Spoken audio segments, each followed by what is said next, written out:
Universidad Nacional de Loja. Hola, un saludo cordial. Mi nombre es Carlos Daniel Cuenca y el día de hoy voy a realizar una ponencia sobre los parámetros adicionales en radioenlaces. Se abordarán algunos puntos como la difracción sobre la Tierra esférica, atenuaciones, modelos de propagación y desvanecimientos. Empezando con la difracción sobre Tierra esférica, se dice que la emisión de ondas electromagnéticas en la atmósfera se expone a una serie de fenómenos que inciden en su trayectoria. Uno de ellos es la difracción. La difracción ocurre debido a una onda que puede rodear un obstáculo en su propagación, alejándose del comportamiento de esos rayos rectilíneos. Los efectos de la difracción son regularmente pequeños. Fuera del escenario de visibilidad directa y bajo condiciones normales, los efectos de difracción suelen ser dominantes cuando aparecen niveles significativos de la señal. Esta modalidad de propagación se produce cuando el rayo discurre por encima de un terreno liso o muy poco ondulado, con despejamiento insuficiente o incluso alguna obstrucción por la redondez de la Tierra. Es importante tener en cuenta la diferencia que existe entre el modelo de reflexión sobre tierra curva y el modelo de difracción sobre tierra esférica. Para ello es necesario considerar el límite está dado por la siguiente expresión.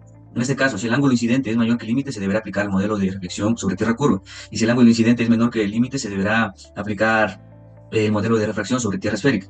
A continuación, se expone el método de cálculo de la atenuación por difracción sobre la tierra esférica según la recomendación UIT 526. La atenuación por difracción se formula como la suma en dB de un término que depende de la distancia de las características del terreno y de la polarización de ondas y otros dos parámetros que son función respectivamente de las alturas de las antenas, del transmisor y el receptor. La influencia del terreno y la polarización se tienen que mediante un factor normalizado de admitancia de superficie K están definidos por las siguientes expresiones. Para polarización horizontal vamos a tener esta expresión. Y para polarización vertical tendremos esta otra expresión. Además se presentan sus respectivas variables. En este caso, como podemos ver en la figura, las curvas que se presentan a continuación pertenecen, como ya mencioné, a la recomendación 526 de la UIT, y en ella se representan los valores de K. En este caso, para K mayor 10 elevado a menos 3, se puede despreciar la influencia del terreno. Por lo tanto, la pérdida en exceso o atenuación de campo vendrá dada por la siguiente expresión, en donde las variables de las funciones vienen dadas por X y por Y. Por otro lado, el parámetro B se calcula mediante la siguiente expresión. En este caso, con la polarización horizontal se calcula para todas las frecuencias y por otro lado con polarización vertical para frecuencias mayores a 20 MHz sobre la Tierra o frecuencias mayores a 300 MHz sobre el mar y se toma como referencia el parámetro beta igual a 1. Y el término de distancia y el término de ganancia de la altura vienen dados por las siguientes expresiones.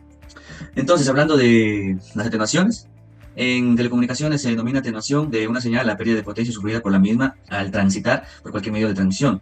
Para un proyecto radioeléctrico terrenal, uno de cuyos terminales está situado en un bosque o en una zona similar de vegetación extensa, la pérdida adicional debida a la vegetación puede describirse en base a dos parámetros. Al índice de atenuación específica, debida fundamentalmente a la dispersión de energía fuera del trayecto radioeléctrico que se medirá en un trayecto muy corto, y a la atenuación adicional total máxima debida a la vegetación en un trayecto radioeléctrico limitada por el efecto de otros mecanismos. En la figura se muestra un transmisor fuera de la zona boscosa y el receptor está en una cierta distancia D dentro de la misma. La atenuación excesiva, debida a la presentación o a la presencia de vegetación, viene dada por la siguiente expresión. Entonces, el valor de la atenuación específica debido a la vegetación depende de la especie y la densidad de dicha vegetación. En la figura se proporcionan valores aproximados en función de la frecuencia y se muestran valores típicos de atenuación específica obtenidos a partir de diferentes mediciones en la gama de frecuencias que van de 30 MHz a 30 GHz aproximadamente en zona boscosa, y por debajo de 1 GHz las señales polarizadas verticalmente tienen tendencia a experimentar una atenuación superior a la que experimentan polarizadas horizontalmente, aunque esto se debe a que la dispersión causada por los troncos que tienen los árboles.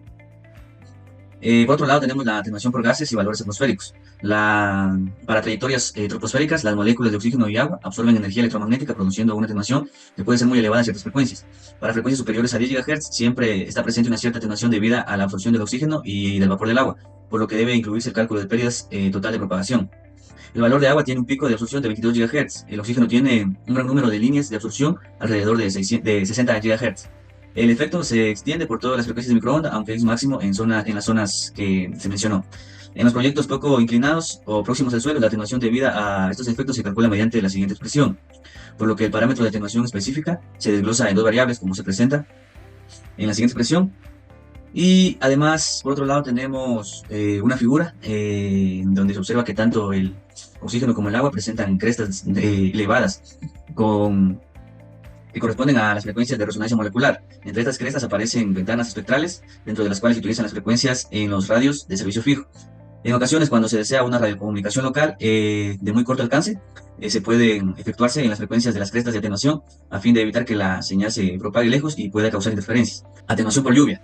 En los radioenlaces troposféricos y por satélite existen también una componente de atenuación debida a la absorción y la dispersión por hidrometeoros, como lluvia, nieve y granizo.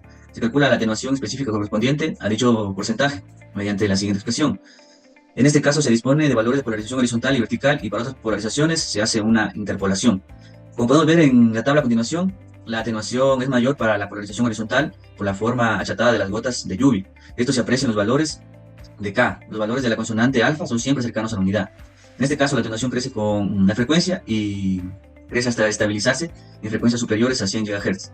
En general, para los cálculos de disposición de radioenlaces solo es necesario evaluar la atenuación por lluvia excedida durante un porcentaje de tiempo pequeño y para frecuencias superiores a unos 6 GHz. De tal manera que en la recomendación de la UIT 530 se establece el procedimiento a seguir para evaluar la atenuación por lluvia.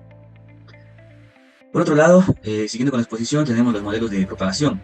Los modelos de propagación no son más aquellos modelos que nos permiten obtener una noción estimada de la pérdida de potencia de la señal electromagnética que se propaga en un entorno y que es recibida en algún punto.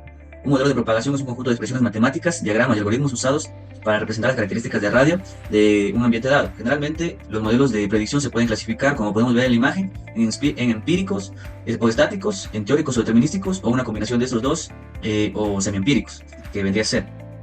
En este caso, hablando de modelos empíricos, son aquellos basados en medidas realizadas sobre un entorno en particular. Se debe tomar varias medidas para obtener resultados acorde a la realidad, y son útiles como primera estimación en una planificación, como por ejemplo los modelos de Okumura y el modelo de Hatt. Existen modelos semiempíricos en los cuales se toman en cuenta las medidas realizadas, pero estas luego se ajustan a cierto modelo establecido teóricamente. Los modelos se interfieren tomando en cuenta características del terreno, altura de las antenas, entre otros parámetros. Además, se consideran distintos escenarios, pero se realiza la predicción en torno a uno de estos. Luego, en los escenarios, se consideran factores de ajustes, como factor de ajuste de altura, altura de obstáculos y densidad de los mismos. Algunos ejemplos de este tipo de modelos son el modelo de Longley-Rice, Okumura-Hata, Wallfish-Bertoni y Wallfish-Ikegami. Y finalmente tenemos los modelos teóricos o determinísticos, que son aquellos basados meramente en la teoría de propagación del rayo. Se considera técnicas como el trazado de rayos, técnicas de difracción de teoría uniforme, y además estos modelos poseen una alta carga computacional y se mantienen de grandes bases de datos sobre topología de terreno.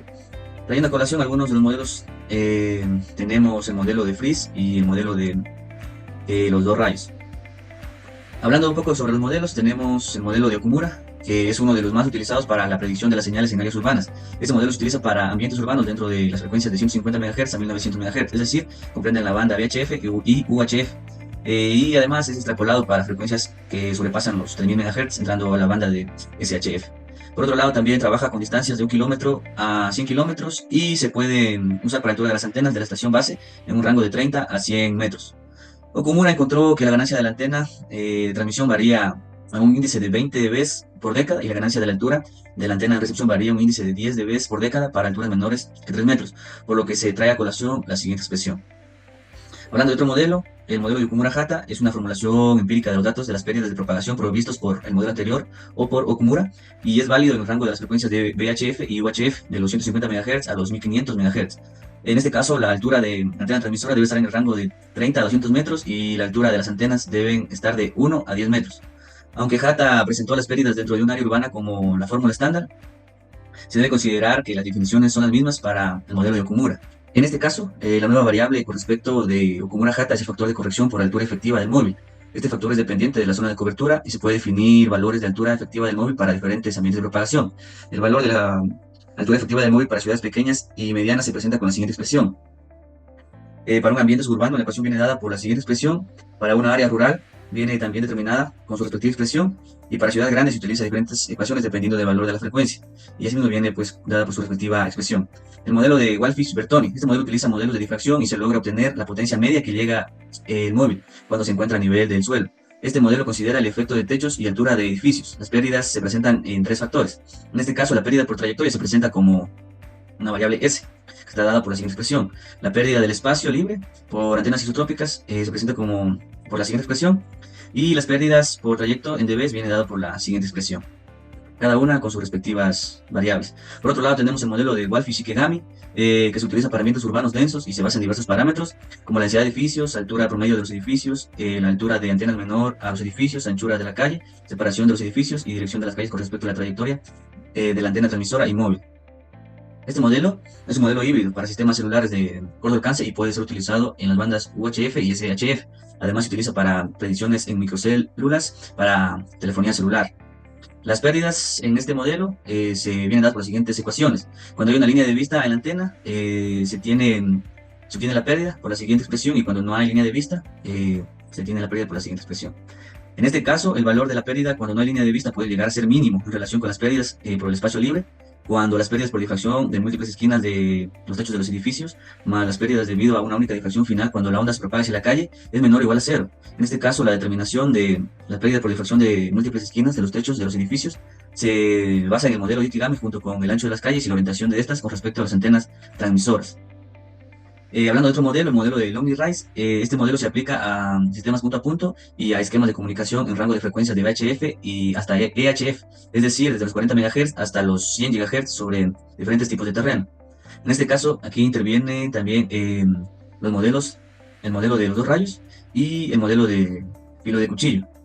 En este caso, las pérdidas de propagación del modelo en cuestión son dadas por la siguiente expresión. Entonces tenemos que, a partir de esa expresión, la afirmación relativa del espacio libre puede ser calculada empleando algún mecanismo de propagación, de acuerdo a los siguientes 3 rangos de distancia. Dentro de la línea de vista se emplea la ecuación de pérdidas de propagación del modelo de 2 rayos, como ya se mencionó, donde, bueno, de esta dan en kilómetros, la altura de las antenas en metros, y la altura de la antena en transmisión y recepción vienen dadas en metros. Fuera de la línea de vista se recurre al mecanismo de propagación por difracción cuando el valor promedio estimado de todas las atenuaciones por difracción causadas por el terreno irregular o por obstáculos, es decir, el filo de cuchillo, interpuestos en la trayectoria directa de la señal entre transmisor y receptor.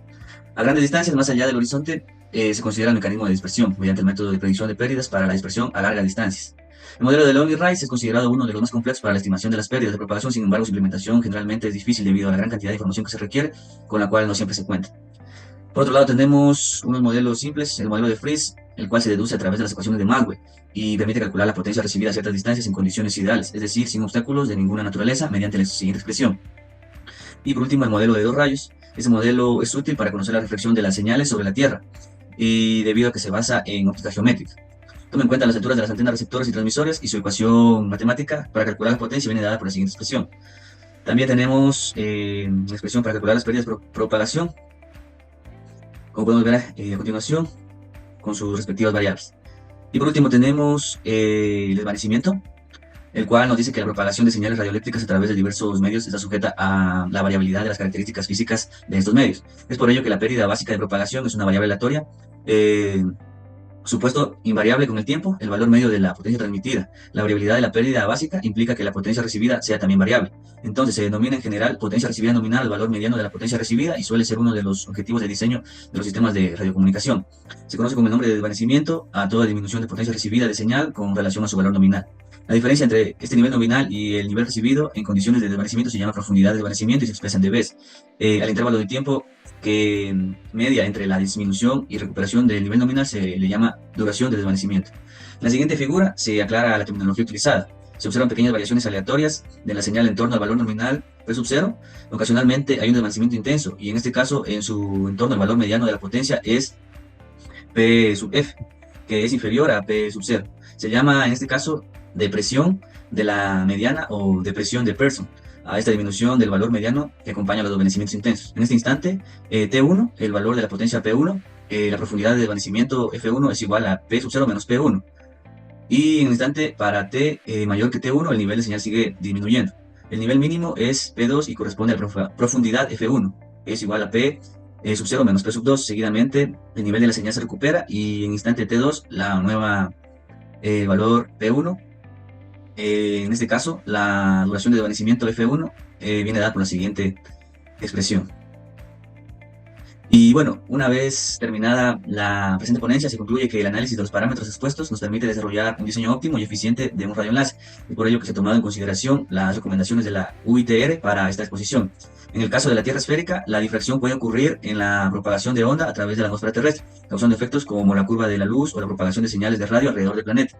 Las pérdidas por atenuación pueden deberse a factores como la distancia recorrida, la interferencia electromagnética, la dispersión en el medio de transmisión u otras condiciones ambientales, las cuales pueden afectar la calidad de la señal y la capacidad de transmisión. Los modelos de propagación son fundamentalmente para el diseño y planificación de redes de comunicaciones inalámbricas. Estos permiten predecir la cobertura de la señal, la calidad de transmisión y la capacidad del sistema, lo que es esencial para optimizar el desempeño y garantizar la comunicación confiable. El desvanecimiento de señales puede tener un impacto significativo en la calidad de la señal y la confiabilidad de la parte de transmisión. Para mitigar los efectos del desvanecimiento se utiliza técnicas como la diversidad del espacio, diversidad de frecuencia y además de otras técnicas de corrección de errores de codificación de la información. Como recomendaciones tenemos que al utilizar medios de propagación es importante considerar las características específicas del entorno en el que se implementará la red de comunicación. En algunas situaciones donde la calidad de la señal puede verse afectada por la atenuación o el desvanecimiento, es recomendable utilizar técnicas de corrección de errores en la codificación de la información transmitida. Y por último, es recomendable que las organizaciones y profesionales del campo de las telecomunicaciones se mantengan informados y actualizados con las últimas normativas y recomendaciones emitidas por la UITR. Y bueno, eso ha sido todo. Muchas gracias.